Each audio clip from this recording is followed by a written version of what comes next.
l'Iran prend acte de ce qui est en train de se passer par cette déclaration très marquante. C'est le président Pezeshkian, le président iranien, qui dit aujourd'hui, après la résistance héroïque de notre grande nation, qui écrit l'histoire par sa détermination, nous sommes témoins de l'instauration d'une trêve et c'est le mot-clé de la fin de cette guerre de 12 jours imposée par l'aventurisme et la provocation. Vous êtes là, Natacha Polony, Hervé Morin, ancien ministre des Armées, merci beaucoup à vous. De la défense, c'est défensif, c'est offensif un peu quand même. Et le général Patrick Dutartre, l'événement historique, et le mot n'est pas exagéré, si Trump réussit son coup, il y a là une action par les mots et par l'action aussi, parce qu'il y a l'énorme armada de Trump et il est en train de réussir cela. Oui, et ce qui est extrêmement intéressant dans la position de Donald Trump, c'est que en effet, il a voulu à la fois s'imposer à Benyamin Netanyahou et en même temps rester maître du jeu. C'est-à-dire justement sortir de ce piège, puisque au départ, Benyamin Netanyahou lui tord le bras et l'oblige à intervenir. Eh bien, il semblerait, mais pour l'instant, on va rester prudent, qu'il ait réussi à se sortir de là, à reprendre la main. Là, Hervé Morin, le fait que là, maintenant, l'Iran, évidemment c'est l'Iran dont on attendait le plus la déclaration, disent, alors le président est plus modéré, entre guillemets, tout est relatif que le guide, mais enfin, disent, la guerre est finie. Écoutez, les Israéliens avaient pris la bonne décision, moi je le dis depuis le début, l'intervention israélienne nous a rendu service, ils ont le courage de faire ce que nous n'avions pas le courage de faire. Les Iraniens nous avaient baladé depuis des années et des années. On connaît les éléments, vous les avez dit sur tous les plateaux, donc je n'y reviens pas. Vous dites, comme M. Merz, qu'ils ont fait le sale boulot pour nous ? Je l'ai dit le premier matin de l'intervention sur une chaîne concurrente. C'est bien. Clairement, ils ont fait le boulot. Et surtout, ce qui est assez extraordinaire, c'est que l'intervention américaine et ensuite la mise en scène, etc. Enfin bon, bref, qui nous amène à ce qu'aujourd'hui les Iraniens disent « Ok, on arrête », va probablement, je l'espère, amener les Iraniens à rentrer réellement dans une discussion concrète, précise, où ils ne pourront plus nous balader sur l'abandon de leur programme nucléaire. Je rappelle deux choses, parce que c'est parfois quelque chose qu'on me dit dans la rue, on va me dire, mais pourquoi vous interdisez aux Iraniens l'arme nucléaire alors que des tas d'autres pays l'ont ? La différence, c'est que nous, c'est une arme de dissuasion, de sécurité.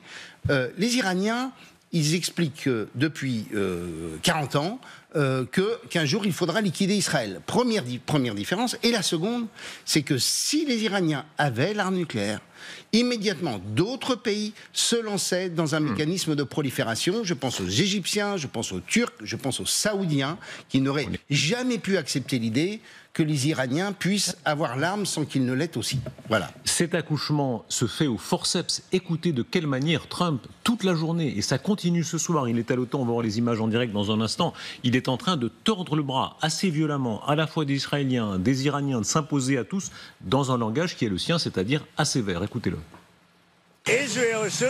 Dès que l'accord a été conclu, Israël a largué une série de bombes que l'on n'avait jamais vues auparavant. La plus grosse charge que nous ayons jamais vue. Donc je ne suis pas content d'Israël. Quand je leur dis OK, maintenant vous avez 12 heures, vous ne sortez pas dans la première heure et vous ne balancez pas tout ce que vous avez sur eux. Donc je ne suis pas content d'Israël. Mais je ne suis pas content de l'Iran non plus. Je suis vraiment mécontent si Israël sort du cessez-le-feu à cause d'une roquette qui n'a pas atterri, qui a été tirée peut-être par erreur. Donc je ne suis pas content. Nous avons deux pays qui se battent depuis si longtemps et si durement qu'ils ne savent plus ce qu'ils foutent. Natacha Polony, ça vous fait rire au moins, Hervé Morin. Natacha Polony, on a tellement dit il est le laquais des Israéliens. Non, au contraire, on voit que c'est lui qui leur impose sa loi. Mais Donald Trump n'est pas le laquais. Enfin, de toute façon, tout ce qui est excessif est insignifiant. À partir du moment où on part dans des images comme ça, on s'interdit d'analyser.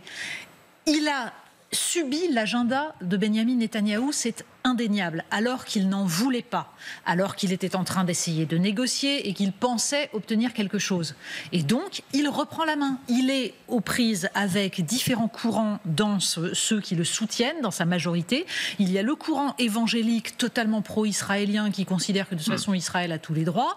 Il y a le courant néoconservateur qui, mine de rien, est encore extrêmement puissant aux États-Unis. Mais il y a aussi le courant qui ne veut pas justement d'intervention militaire. Regardez l'image, Patrick Dutartre, c'est l'image qui a quelques instants seulement, Trump arrive en Europe, il arrive à Amsterdam, il se rend ensuite à La Haye qui est juste à côté, au sommet de l'OTAN. Il arrive vraiment en empereur, hein. C'est l'impérateur romain qui est là, qui est en train d'imposer au monde sa loi. Absolument. Bon, là, il a l'air un peu fatigué, on peut le comprendre quand même. Mais vous savez, la sortie qu'il a faite là, parce que je voudrais quand même la commenter, moi, Dieu sait que je ne suis pas trumpiste, hein. J'aurais fait la même. Je vous assure, j'aurais dit ça suffit des bêtises. Maintenant, on arrête et ça restera dans l'histoire la guerre des 12 jours. La guerre des 12 jours, et c'est Trump qui l'aura signé. Alors effectivement, comme vous le dites, même si là il a l'air un peu fatigué, je pense qu'il va relever la tête. Il a 78 ans. Attendez, quel âge avez-vous, général Dutartre? Vous avez 50 ans, vous n'êtes pas habilité, secret défense. Et non, là vous imaginez, il va arriver dans les 32 pays. 79 d'ailleurs, je crois. Oui, 31 pays, c'est absolument incroyable. Il va dire, mais il va arriver en impérator en fait. Il y a un leader du monde aujourd'hui. Alors ça ne dira peut-être pas. Moi, je suis pas du tout trumpiste, hein, mais il n'empêche que là, il y a un chef. Oui, prudence, parce qu'effectivement, il faut bien dire où on en est. Pardon, juste qu'on comprenne bien où on en est. Donc l'Iran vient de dire que c'est la fin de la guerre. Les Israéliens sont un peu plus ambigus. Ils disent la campagne contre l'Iran continue, mais on ouvre un nouveau chapitre. Quoi qu'il en soit, pour l'instant, il réussit son pari. Pardon. Non, je voulais juste dire que la grande différence entre avant la première intervention militaire israélienne et aujourd'hui les déclarations de Donald Trump, c'est que désormais, les Iraniens savent qu'ils ne peuvent plus jouer. Et que s'ils ne rentrent pas réellement dans des discussions et des négociations sur leur programme, eh bien, l'intervention militaire est à nouveau probable et possible. Et ça change tout. Parce que jusqu'alors, personne n'osait. C'était ça le sujet. On reverra un peu plus tard dans l'émission l'extraordinaire armada qu'il a groupé. Il y a la parole et il y a le gros bâton à côté. Toujours les deux à la fois. Comme disait un de ses prédécesseurs, Theodore Roosevelt, il faut toujours avoir la puissance dans une main.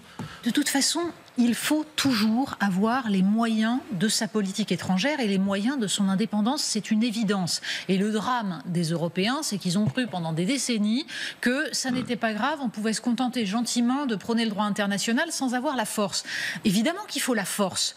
En revanche, il faut aussi le droit international, parce que le jour où on n'est plus le plus fort, il vaut mieux avoir fait prévaloir les règles de droit international. Et le problème que nous avons aujourd'hui, c'est que nous sommes entrés dans une phase de rapport de force pur, de brutalité pure. Les Américains ont enfreint le droit international qu'ils prétendent imposer aux autres pendant des dizaines de fois, et c'est profondément dangereux. Avec un peu de provocation, est-ce qu'on peut dire que tous ces gens se comprennent? Les Iraniens sont champions dans le mensonge, ils savent très bien mentir. Les Américains sont champions du mensonge. Rappelez-vous, guerre d'Irak, ils disaient n'importe quoi avec un aplomb extraordinaire.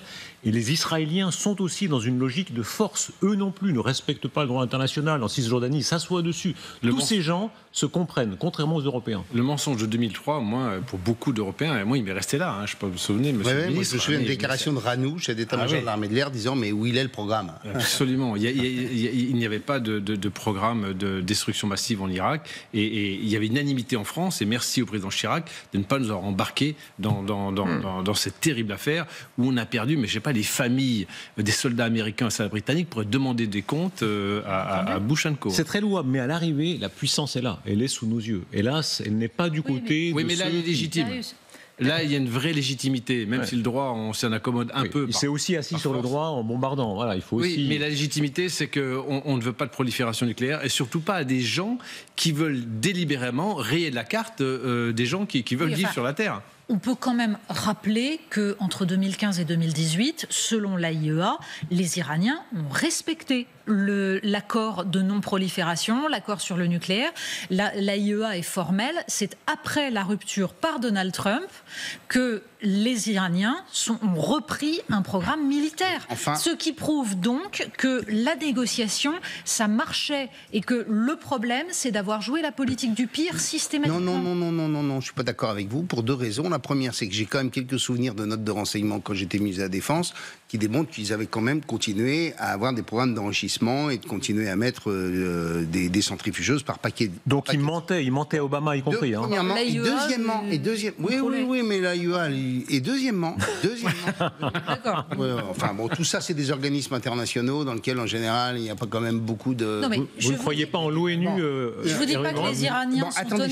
Je termine. Et puis le deuxième point, c'est que pour faire une arme nucléaire, il faut certes de l'uranium, mais il faut aussi une balistique. Et ils ont aussi développé un programme balistique, je parle sous le contrôle du général, mais ils avaient des mauvais missiles à propulsion solide. Ils sont passés sur des missiles à propulsion liquide parce que ceux-là, ils arrivaient à les faire marcher. Vous ne faites pas des missiles à propulsion liquide qui peuvent être exo-atmosphériques si c'est simplement pour raconter des jeux. Nous sommes entièrement d'accord. Simplement, la montée des tensions et le choix on va dire de la brutalité, de la force, c'est fait petit à petit. La question, c'est de savoir justement comment on empêche cela. Et là, l'action de Donald Trump vous interromps. a permis Pardon, de regardez le président de la République qui arrive à l'OTAN. Alors là, c'est l'autre acteur. Hein. C'est l'acteur français qui a dit les bombardements américains sont illégaux. Alors, il va y avoir deux visions du monde qui sont là à La Haye. La vision du monde française et la vision du monde américaine qui sont très différentes. Illégaux mais légitimes, il a dit. Il a dit légitime mais illégaux. Légitime qu'Israël se défende. Il est légitime qu'on détruise, qu'on fasse même les frappes sur les centres nucléaires d'enrichissement iraniens. Il a surtout voulu exister assez classiquement, dans le narcissisme qu'il habite chaque matin. Et comme on dirait dans une cour d'école, il a fait le malin. Voilà, c'est la réalité, avec des discours qui sont des discours contradictoires permanents, mais en même temps a été magnifique pour cela. Et en essayant d'associer des chefs d'État et de gouvernement en Europe, qui au bout du compte ont expliqué aussi que les Israéliens avaient bien fait de faire le boulot.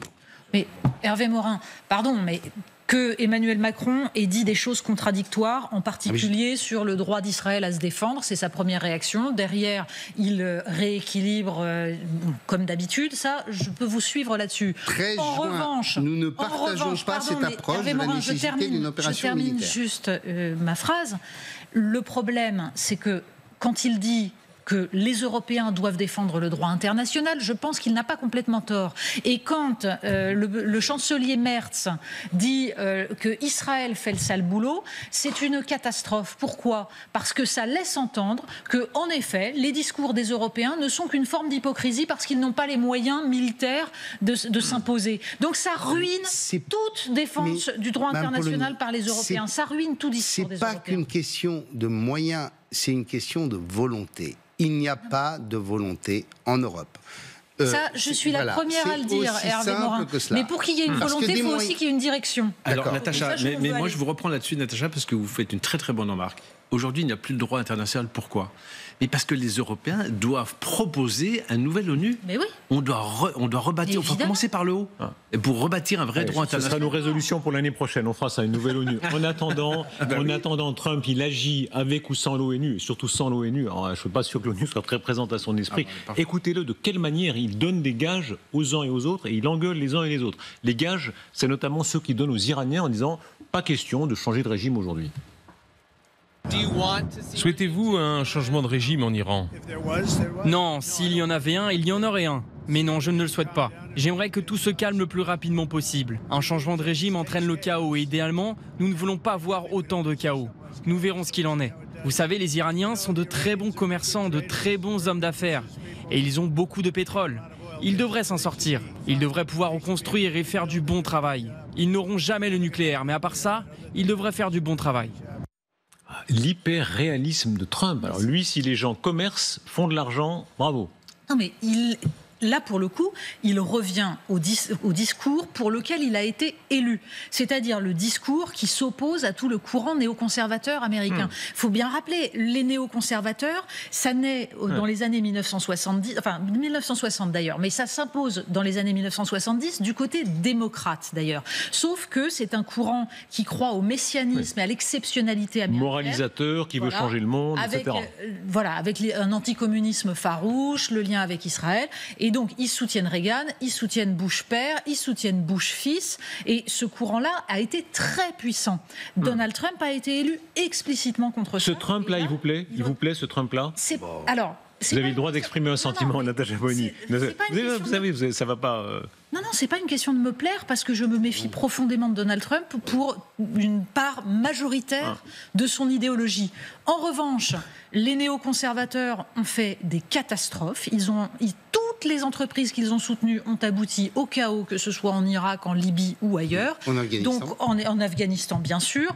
Donc, le discours messianique qui consiste à dire, qui est un discours en fait suprémaciste occidental, c'est-à-dire qui consiste à dire, nous, les démocraties, nous allons nous porter le bien chez les autres qui vraiment ne comprennent rien. Si on regarde ce qu'a fait Trump, la séquence, comme on dit dans le jargon politico-administratif, ce qui s'est passé depuis quelques jours, c'est-à-dire depuis le bombardement des B-2, dans le plus grand secret, je crois que c'était samedi à l'aube, jusqu'à cette déclaration de l'Iranien qui dit la guerre est finie, on a l'impression que c'est maîtrisé, le secret, la dissimulation, quand il le faut, le mensonge, objectivement, cyniquement, machiavélien, c'est parfait. C'est unique dans l'histoire.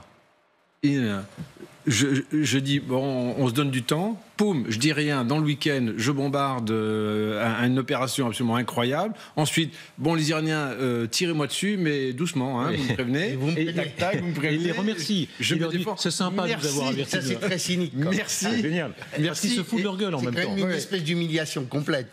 Et 8 heures après, on dit, allez, maintenant, c'est fini, on rigole plus, on siffle la fin de la partie et on arrête. Si on le passait au détecteur de mensonges, je ne suis pas sûr que quand il dit qu'il est très bien ce gouvernement et que ce régime doit rester, je ne suis pas sûr qu'il y croit vraiment. Je pense que comme bonimenteur, on est quand même dans le 5 étoiles. Hein. Cela étant, est-ce que c'est la bonne politique de considérer, c'est la position du président de la République, hein, droit des peuples à disposer d'eux-mêmes, c'est aux Iraniens de renverser leur dictateur. Vous le pensez aussi ? Nous sommes d'accord. Bien sûr. Les Iraniens ont quand même essayé de le faire pendant combien ? Un an et demi On a rempli les jaunes. Non, là aussi, il faut rappeler l'histoire iranienne. Pardon, mais un petit peu de temps long. 1953, la chute de Mossadegh, qui était laïque, qui voulait démocratiser le pays, mais manque de bol, il voulait surtout nationaliser le pétrole iranien. C'est un coup d'État orchestré par les États-Unis et la Grande-Bretagne qui le font tomber. Quant au régime du Shah d'Iran, pardon, mais faut quand même rappeler que c'était un régime épouvantable. C'est pour ça que ça aboutit à la révolution des mollahs, qui est encore pire. Mais ça aboutit à cette révolution parce que ce régime qui était soutenu par les États-Unis et par Israël était un régime atroce. Restez avec nous, on continue de suivre ensemble dans cette édition spéciale l'incroyable série de rebondissements que nous vivons ensemble. Trump qui tord le bras des Israéliens et des Iraniens dans des mots parfois très violents ou parfois même insultants, mais qui arrive très visiblement les résultats. Regardez, c'est l'image de son arrivée tout à l'heure à Amsterdam, aux Pays-Bas. Il se rend au sommet de l'Alliance Atlantique à La Haye. À tout de suite.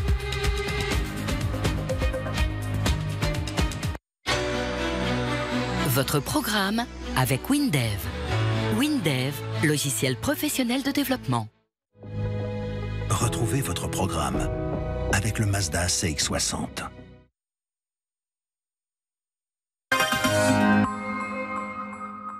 Booking.com propose une multitude d'hébergements. Parce que la maison à la plage qui fait le bonheur des uns ne fait pas le bonheur des autres. Réservé sans réserve. Booking.com, Booking. L'autre jour, j'ai eu un coup de cœur pour une maison. Alors, j'adore la déco style marin, mais les canaux de sauvetage dans toutes les pièces, j'ai pas capté. Si vous avez un doute, rendez-vous sur Aux Alentours par Maïf, un service gratuit pour évaluer les risques climatiques liés à votre adresse. Maïf, assureur militant.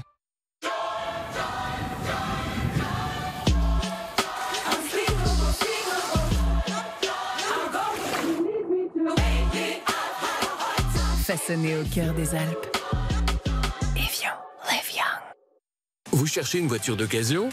Auto Héros vous propose de super offres. Par exemple, la Peugeot 2008 à partir de 8 900 € ou la Volkswagen Polo à partir de 11 600 €. Vous trouverez plus de 3000 voitures d'occasion à prix imbattable, toutes reconditionnées par des professionnels et avec une garantie d'1 an incluse. Trouvez votre voiture maintenant sur autohero.com. «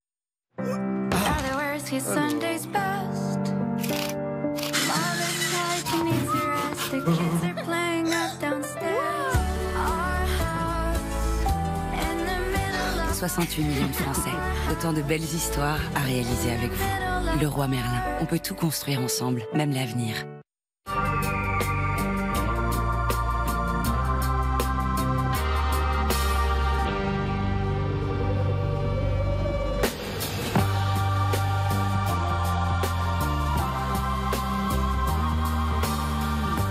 Montblanc Explorer Extrême, le nouveau parfum.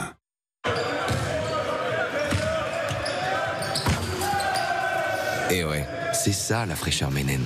Pour rester frais en toutes circonstances, Menen Tonic. Efficace 48 heures. Menen, pour nous les hommes.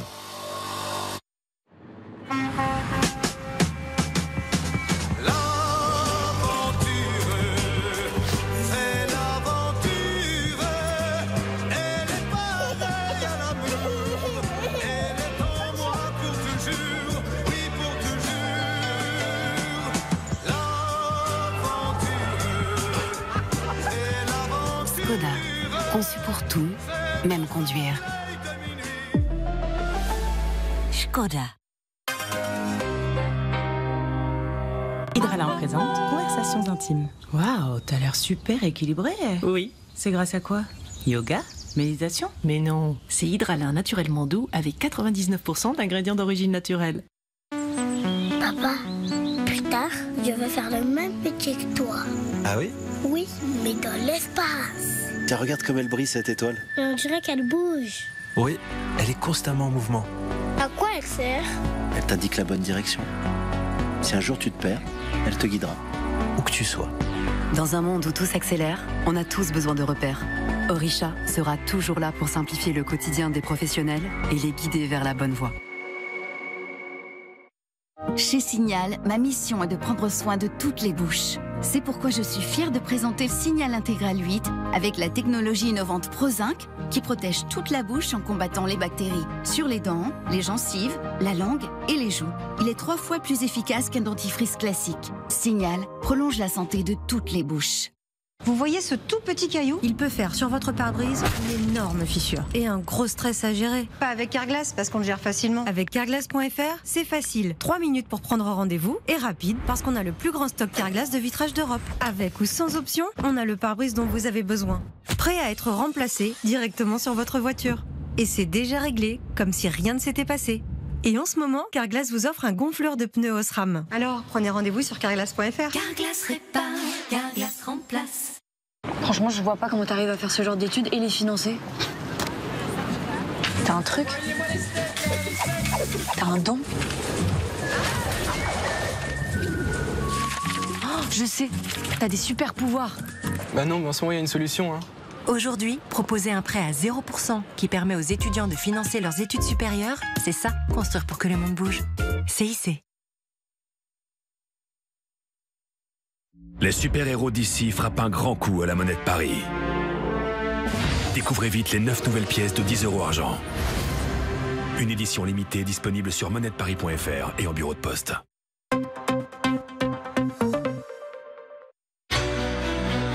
Votre programme avec Windev.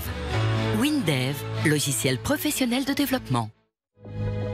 Retrouvez votre programme avec le Mazda CX-60.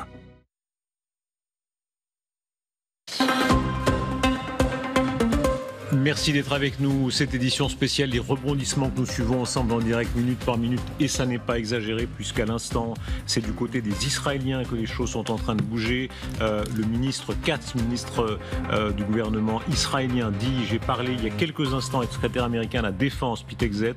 Je l'ai remercié pour la décision audacieuse du président Trump d'agir avec Israël. Les Iraniens, de son côté, de leur côté, parlent de fin de la guerre. Regardez la déclaration de leur président Pezeshkian qui dit la fin de la guerre de 12 jours est arrivée.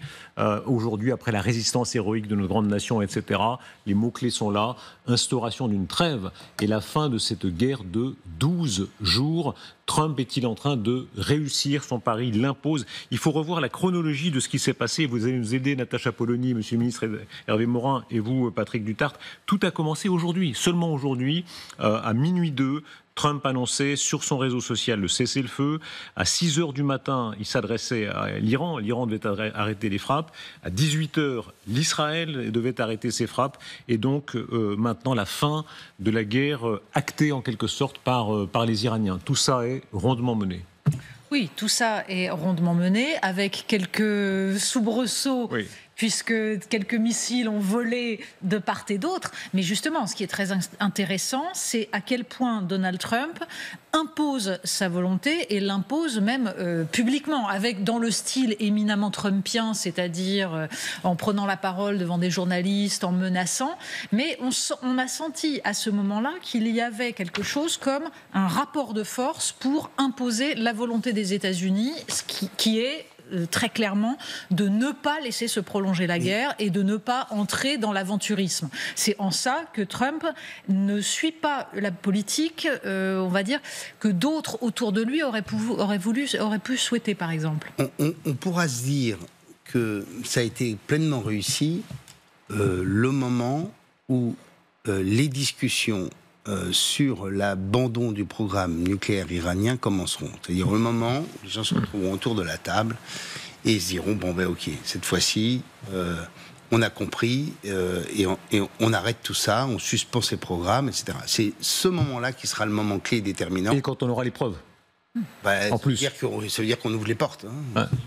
Pour le résultat, vous avez tout à fait raison, Monsieur le Ministre, quand on aura la preuve que le programme nucléaire militaire est terminé. En revanche, c'est déjà un succès d'avoir stoppé cette guerre, en tout cas cette épreuve de force, et d'avoir imposé un cessez-le-feu avec une détermination et avec un préavis extrêmement court. C'est rarissime. La manière de Trump de brutaliser tout le monde, et brutaliser d'abord et surtout son allié, son propre allié Netanyahou. Il l'a appelé au téléphone dans des circonstances qu'on va rappeler dans quelques instants. Écoutez de quelle façon il dit Israël doit se calmer.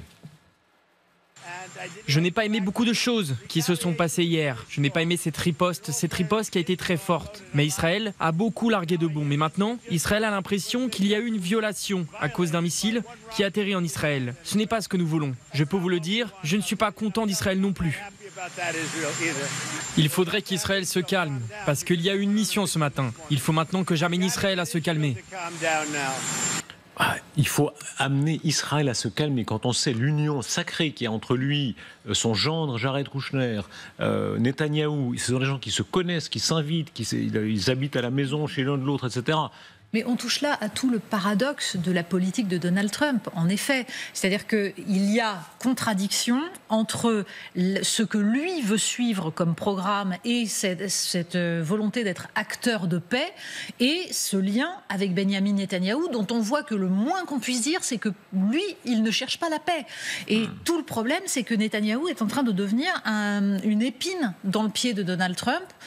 D'ailleurs, tout le problème aussi, c'est que quelle que soit la légitimité, en effet, légitimité de l'écrasement du programme nucléaire iranien, le fait que ce soit Benyamin Netanyahou qui porte ça, à un moment où le problème de Gaza était enfin en train d'être reconnu et on pouvait commencer à dire que ce qui se passait à Gaza était inadmissible et en Cisjordanie, disons-le, et à ce moment-là, Benyamin Netanyahou lance ça, c'est tout de même un problème. Ce sera très intéressant dans quelques instants. Gérard Haraud, d'abord parce que c'est un très grand analyste de la vie politique, mais aussi parce qu'il a beaucoup critiqué Trump. On verra s'il est un peu à contre-pied. Il est là dans la salle d'attente. Et Israël. Et Israël, dites-vous. Ah, attendez, il vous répondra très directement. Attendez, vous n'êtes pas encore parti. Voilà, puisque vous attaquez. Critiquer Benyamin Netanyahou n'est pas particulièrement problématique. Et ce sera intéressant d'entendre effectivement Gérard Haraud, parce qu'on a beaucoup dit, il n'est pas le seul, que Trump est brouillon, que Trump est imprévisible, que Trump est bordélique, que Trump ne travaille pas, que Trump fait du golf, etc. Or, on voit à quel point il vit au téléphone. Il a appelé, il faut rappeler les bombardements qu'il y a eu au Qatar. C'est un lien très important parce que visiblement le Qatar, l'émir du Qatar, l'État du Qatar, qui est très puissant, qui a beaucoup d'argent, qui achète tellement de gens, de situations, etc., tellement d'influence, a joué un rôle très important. Et qui achète des avions, ça vous aimez bien, ça c'est bien, bravo. Pourquoi est-ce que le Qatar a joué un rôle si important ? Eh bien, tout simplement parce qu'il est au carrefour de tout le monde et surtout il accueillait la plus grande base américaine du Moyen-Orient et CENTCOM. Et donc, et pour la fierté de l'Iran, il fallait répondre sur cette base aérienne. Et c'est pour ça, j'appelle l'émir, j'appelle le président Trump, vous enlevez vos avions, et là je peux tirer. Et puis une fois que c'est intercepté, Trump peut remercier l'Iran. C'est incroyable. Oui, puis le Qatar, de toute façon, poursuit cette politique qui consiste à être le pivot, celui avec qui on peut négocier, qui discute, qui est l'interface entre tous les ennemis dans la région. C'est sa manière d'exister. Absolument. Hervé Morin, le coup de maître en termes de négociation, encore une fois, Gérard Araud va nous rejoindre, on va entrer dans le détail, parce qu'il y a une nuit incroyable où il a pris son téléphone, il a parlé à Netanyahou, aux Iraniens, Witkoff a joué certainement un rôle. Il faut se méfier toujours des analyses précipitées au soir même d'un moment où on se dit les choses vont dans le bon sens, parce qu'on est quand même dans un monde d'irrationalité absolument complète, avec des jeux de pouvoir, des jeux de bonne taux absolument extraordinaires. Donc méfions-nous d'un état de satisfaction avec un lendemain qui pourrait... Quand on vous entend, le maître mot chez vous, c'est méfiance. On a l'impression que vous considérez que l'Iran reste un danger. Pourquoi ? Non, mais je pense que le programme électronucléaire iranien nucléaire iranien est probablement retardé pendant des années. Et c'est très bien, ça engage des discussions. Mais après, il faut qu'il y ait un moment où chacun soit à la table des négociations avec sincérité, avec la volonté de construire quelque chose. Et avec suffisamment de rectitude pour bâtir quelque chose sur le temps long.